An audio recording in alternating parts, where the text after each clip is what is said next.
Donald Trump is once again turning to Wall Street to fill an important position in his administration, and this time it's one that's pretty important if you care about the stability of our financial sector and are aware of what happened about a decade ago. That's the head of the SEC, the Securities and Exchange Commission, and he's going to be choosing Jay Clayton, a Wall Street guy. Clayton is a partner at Sullivan Cromwell, LLP, where he works on public and private mergers and acquisitions, capital markets offerings, and regulatory proceedings. He is, yes, the latest Trump pick with deep ties to Wall Street, having represented Goldman Sachs Group and Barclays Capital Inc. At this point, it's just about a joke. He has to have been involved with Goldman Sachs on some level. Donald Trump, the guy who attacked Hillary Clinton, God knows how many times over Goldman Sachs, can't get enough of former Goldman Sachs employees and people affiliated with it in a business sense. No, this is rubbing your face in it. I'm curious as to the media reaction. I mean, I feel a little, bad for because they got to scramble after so many outrageous Trump stories. And I get that you're not going to go full bore on each of them like we are. Okay. But mostly I feel bad for the Trump supporters. You remember when he said, Hillary Clinton's just a puppet of Goldman Sachs? He used that against Ted Cruz too. And that's literal. He not that they were actually puppets. That he said that about Goldman Sachs, not banks in general. Yes, he talked about banks and Wall Street and global financial interests. He talked about all that, but he specifically named Goldman Sachs as controlling Ted Cruz and Hillary Clinton. Now there's 4 major staffers that Donald Trump has from Goldman Sachs, and now Goldman Sachs' lawyer makes number 5. Yeah. Okay, now he didn't work at Goldman Sachs, but he was their lawyer. Yeah. Okay. He's a Wall Street guy. Yeah, well, I'm just glad that after this election, we've really stuck it to Goldman Sachs. We told them, we're not going to take one of your goddamn representatives, okay? We're going with Trump. Yeah. Anyway. No. If you're a Trump voter, you got to feel sick to your stomach if you're paying any attention at all. Now, it's possible, A, you're not paying any attention, and B, you don't care about facts, so you'll just excuse it away. They don't seem sick to their stomach. I mean, I get a million tweets a day of liberal tears, Trump won, deal with it. No, you deal with it, you dumb schmuck. I didn't think he was going to be a good president, so I'm really not that surprised at what he's doing. But you thought he was going to change things, and he's not. You need to open your goddamn eyes. You're the one who chanted drain the swamp. You're the one who told us that Hillary Clinton was corrupt because she gave speeches at Goldman Sachs. And by the way, I agreed with you. Okay, and that Goldman Sachs got Ted Cruz's career started by giving that loan that was of questionable legality. You were all enraged about that, and you were right to be enraged. And now Trump is saying, idiots, ha ha, I'm going to hand over the White House and my administration to Goldman Sachs like you've never seen before. Ted Cruz and Hillary Clinton would be mortified to be this brazen in how much they handed over to Goldman Sachs. Sad. So enjoy it. Enjoy it. Hey, this is the notorious pathological liar that you voted for.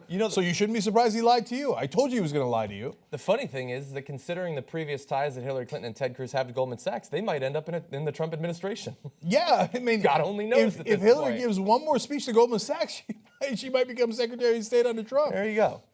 So, look, we're worried about what this guy might do as the head of the SEC.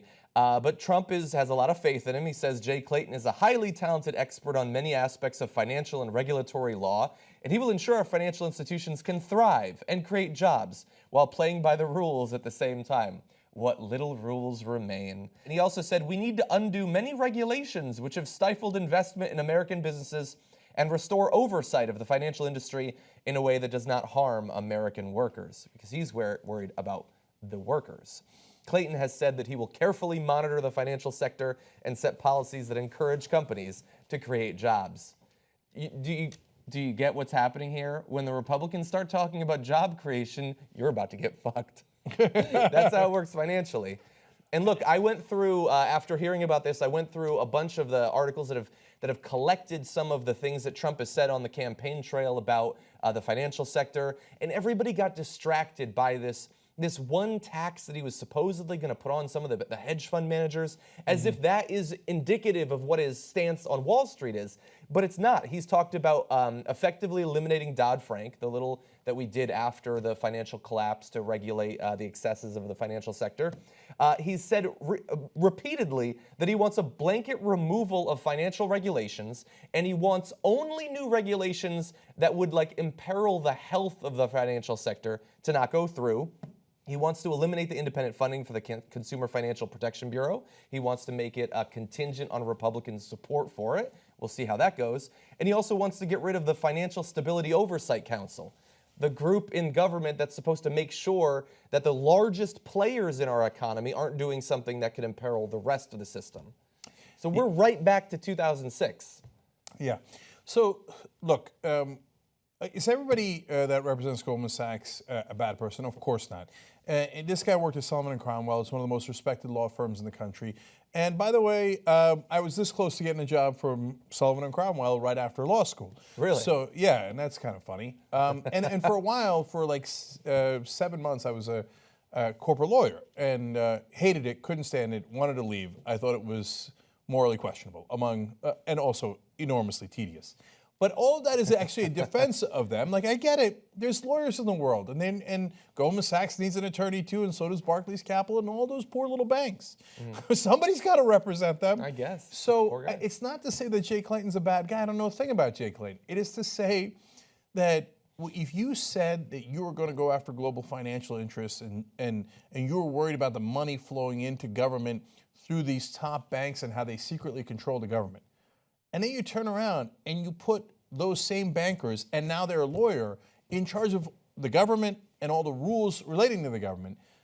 Jay Clayton does not have a record of producing jobs or protecting American workers. He has a record of defending the top banks in the world. Whether they are creating jobs or destroying jobs, it doesn't matter. His job is to be their lawyer and do everything that is beneficial for Goldman Sachs and Barclays Capital. So now, and it is a revolving door. He will go back into private industry and do something incredibly similar, if not the exact same thing. But do you think that can affect what he does now? And he will get compensated enormously after being the head of the SEC. So that is the revolving door of corruption that you hated, whether you're a progressive or you're a conservative. And Trump just put that revolving door right into the White House. This guy is supposed to regulate Wall Street. He represented Wall Street. He ain't gonna regulate them. His job earlier was to make sure that they didn't have to follow the rules and regulations. That's what he would defend them from. Yeah. So good luck to you, brother. But this is not gonna end well. And all the people say, oh, you gotta give him a chance. Yeah, but these are substantive acts. You say, well, he isn't president yet. Yeah, but this is his team. Wasn't this his chance? If he put Charles Manson on his cabinet, would you be like, well, give the guy a chance? I know, I gave him a chance, and he put Charles Manson on his cabinet. Yeah. Right? This guy is not a known murderer. We just want to make that clear. No, and like I said, Jay Clayton, probably a lovely guy. Probably hasn't killed anyone. You can help build independent media. We're now doing fundraising to get 4 new investigative reporting teams out there and be the watchers on the wall. We're not going to let Trump get away with anything. We're not going to let the establishment get away with anything. You help us build it. TYTnetwork.com/go. Be part of the solution.